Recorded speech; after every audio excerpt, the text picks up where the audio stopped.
सोने को हमेशा से हमारी सबसे सुरक्षित और भरोसेमंद संपत्ति माना गया है, लेकिन जब वही सोना कुछ ही दिनों में अपनी कीमत से हजारों रुपए नीचे आ जाए दोस्तों, तो हर घर में चिंता बढ़ना लाजमी है। चांदी के दामों में आई भारी गिरावट ने मिडिल क्लास से लेकर बड़े बड़े इन्वेस्टर तक के होश उड़ा कर रख दी है। शादी ब्याह का सीजन हो, निवेश का मौका हो, हर कोई बस एक ही सवाल पूछ रहा है कि ये जो गिरावट है कब थमेगी। आज हम आपको बताएंगे डॉलर की वो मजबूती और ग्लोबल सेंटिमेंट की वो कहानी जो सोने की कीमतों को लगातार नीचे की तरफ धकेल रही है। नमस्कार दोस्तों, मैं हूं आपके साथ संध्या बिष्ट और आप देख रहे हैं the economic times Hindi. Gold और सिल्वर के बाजार में इन दिनों लगातार हलचल बनी हुई है। कभी कीमतों में तेजी देखने को मिल रही है तो कभी प्रॉफिट बुकिंग की वजह से इसमें लगातार गिरावट आ रही है। ऐसे में आम निवेशक ये समझ नहीं पा रहे हैं कि अभी खरीदारी करें या कुछ दिन और इंतजार करें।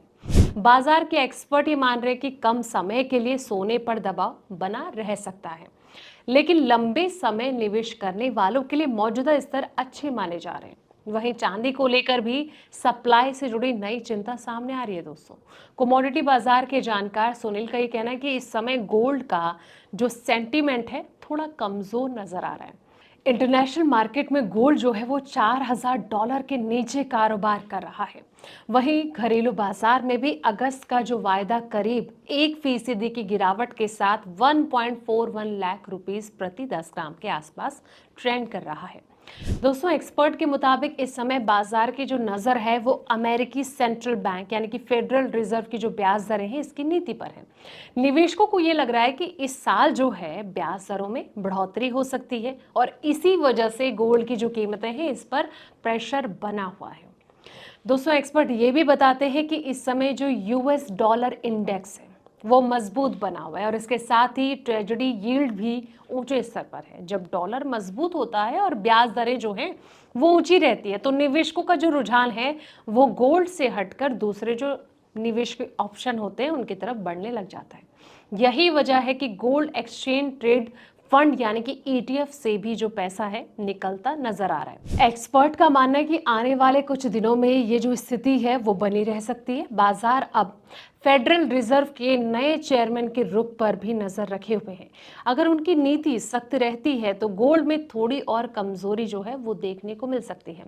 हालांकि विशेषज्ञ ये भी कहते हैं कि गिरावट जो है बहुत ज्यादा नहीं होगी।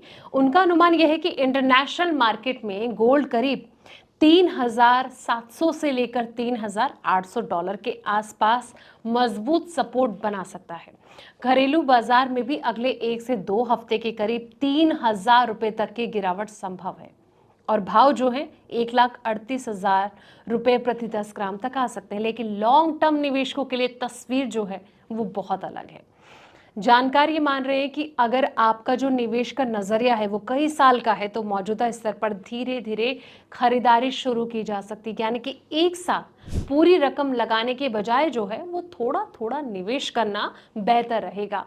दूसरी तरफ सिल्वर मार्केट में स्थिति जो है वो थोड़ी अलग है दोस्तों। फिलहाल सिल्वर इंपोर्ट को लेकर कई तरह की दिक्कतें बनी हुई हैं। इंपोर्ट लाइसेंस को लेकर अभी पूरी स्पष्टता नहीं है और इसी वजह से बाजार में सिल्वर की सप्लाई कम हो रही है और प्रीमियम लगातार बढ़ता जा रहा है। और इसी बीच एक्सपर्ट ये भी मान रहे कि अगर आने वाले हफ्ते में इंपोर्ट लाइसेंस जल्दी जारी नहीं हुए तो त्योहारी सीजन तक सिल्वर की जो कमी है और ज़्यादा बढ़ सकती है और ऐसे में सिल्वर खरीदने वालों को ज़्यादा कीमत चुकानी पड़ सकती है। फिलहाल सिल्वर के जो प्रीमियम है वो पूरी तरह सप्लाई की कमी की वजह से बढ़ते जा रहे हैं और कुल मिलाकर अगर बाजार के एक्सपर्ट की राय देखी जाए तो शॉर्ट टर्म में गोल्ड में थोड़ी और गिरावट संभव नजर आ रही है, जबकि लॉन्ग टर्म की अगर बात करें तो इसके निवेशकों के लिए जो स्तर है अच्छे माने जा सकते हैं। वहीं सिल्वर को लेकर सबसे बड़ी चिंता उसकी सप्लाई है। ऐसे में ये देखना होगा कि आने वाले वक्त में क्या तस्वीर नजर आती है, क्योंकि जिस तरीके से सोना और चांदी लगातार पिटता जा रहा है उसने ना सिर्फ निवेशकों की चिंता बढ़ा दी है लेकिन कहीं ना कहीं मार्केट का जो रुख है वो भी बदल कर रख दिया है। लेकिन दोस्तों, आने वाले वक्त में क्या तस्वीर होगी इसको लेकर आपकी क्या राय, कमेंट सेक्शन में अपनी राय जरूर दें। फिलहाल इस वीडियो में इतना ही। ऐसे पल पल की अपडेट्स के लिए आप देखते रहें द इकोनॉमिक टाइम्स हिंदी।